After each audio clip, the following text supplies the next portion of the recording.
Ano po nararamdaman nyo simula noon hanggang ngayon? Masama pakiramdam ko lagi. Okay. Tapos sinubo ako, hindi mawala-wala. Yung ubo nyo dahil Makati. Makati dito. Okay. Tapos minsan nasakit din yung ulo ko. Sa mabuting nating doktor, nagpa-check up ka na? Hindi pa. Hindi pa. Sa mga tawas-tawas, mga kapwa ko manggagamot. Hindi pa po. Mga ano pa lang ito, mga 1 week pa lang. 1 week, o sige, yung tulad na sinabi ko sa'yo, ang nakita ko kaagad sa'yo, 2 babae. Inggit ang umiiral sa inyo, no? At duwending itim. Hello. So, ganito gawin natin, aalisin ko, gagawin ko yung best ko, pero magpapagaling sa'yo ay ang Panginoong Hesus at ating Amang Dakila. Ang layunin lang po ng isang manggagamot bilang Apo Chalin, bilang Team Apo, tanggalin ang inilagay sa'yo at ibalik ko sa kanya, ha? Pero mamaya may mga ano pa akong sasabihin na kailangan mo sundin, no? Okay, pa dito. Paganto. Ganyan po. Ganyan lang. Ayan, ganyan lang po. Ganyan lang, Isa ha? lang po? Okay, isa lang. Okay, ready na tayo. Oh, ito lang pa. Binilot ko lang, ha? Pakiano nga po kung matigas sa malambot. Malambot? Okay. Pikit. Huwag mo mulat hanggat di ko siya sabi. Boss, panoorin mo lang kami, ha? Para makita mo yung panggagamot ko. Sa turare po, teneta pararata, sino gumagambala sa babaeng ito, mag-usap tayo sa Espiritu ng Diyos. Diyos sa lahat, Diyos ang inakatakutan sa impyerno. Ang sabi sa Diyos ka, maraloy, sa bawat iluluyaba, ela, aom. Puh! Pare ko! Tatanggalin mo nilagay mo rito, ha? Aalisin mo na, ha? Aalisin mo na. O, nagkakaintindihan tayo. Maganda pala, sumasagot ka kagad, eh. Huwag kayong kulam ng kulam, ha? Ha? Ha? Opo. Sige, baklas. Kanina pa kita nakita. Pag ganun. Yan, ganyan. Sige, baklasin mo lahat. Ibabalik ko lahat ng ginawa mo sa babaeng ito. Nagkakaintindihan? Opo. Ha? Kilala mo ko hindi? Ha? Hindi. O magpapakilala ako. Ako si Apo Chalin. Isang manggagamot dito sa Zambales. Ayoko inaanin yung mga tao, ha? Ha? Pababa, pag ganun. Yan, hanggang dyan. O, leg ulit. Sige, tanggalin mo lahat yan. Anong gamit yung manika? Kandilang itim, manika. Alin sa dalawa doon? Manika? Manika? Sagot lang na maayos. Opo, sige, tanggalin mo lahat. Sige pa, kunti pa. Sige. Walang niya ka, ha? Sino matika sa atin? Sino malakas sa atin? Sino?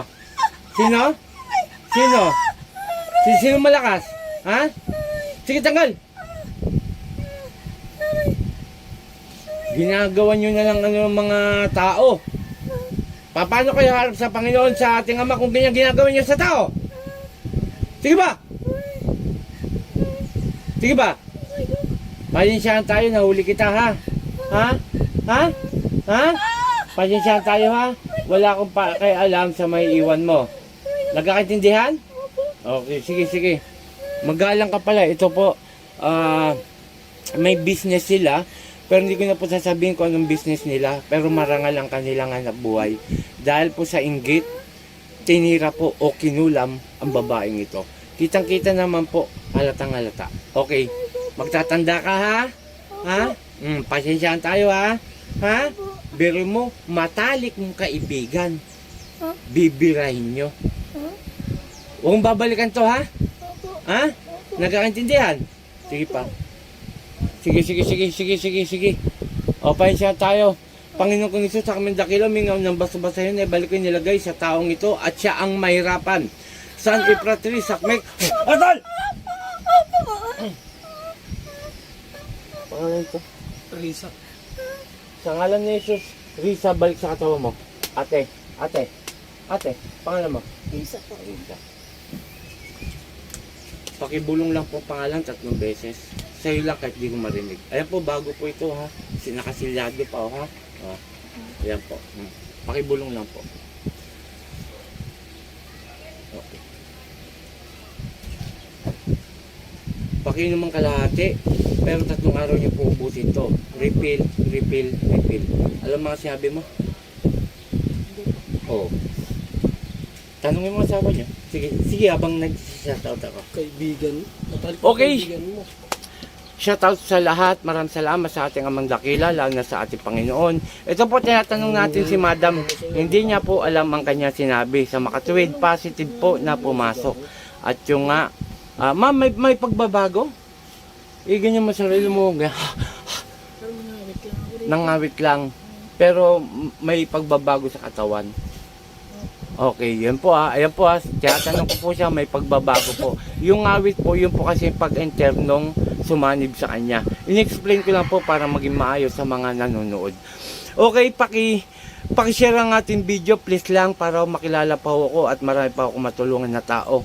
Huwag kayong magpapadala ng pera sa GCash, hindi po ako nangihingi ng pera sa GCash. Maraming scammer ngayon. Ginagamit po ang aking profile picture para ho makapag-manloko.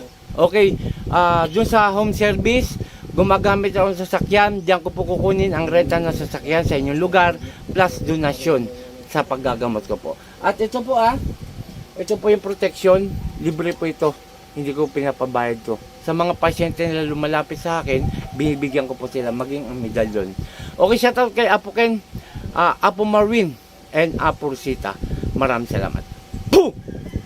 In Jesus' name, in Jesus' name, in Jesus' name.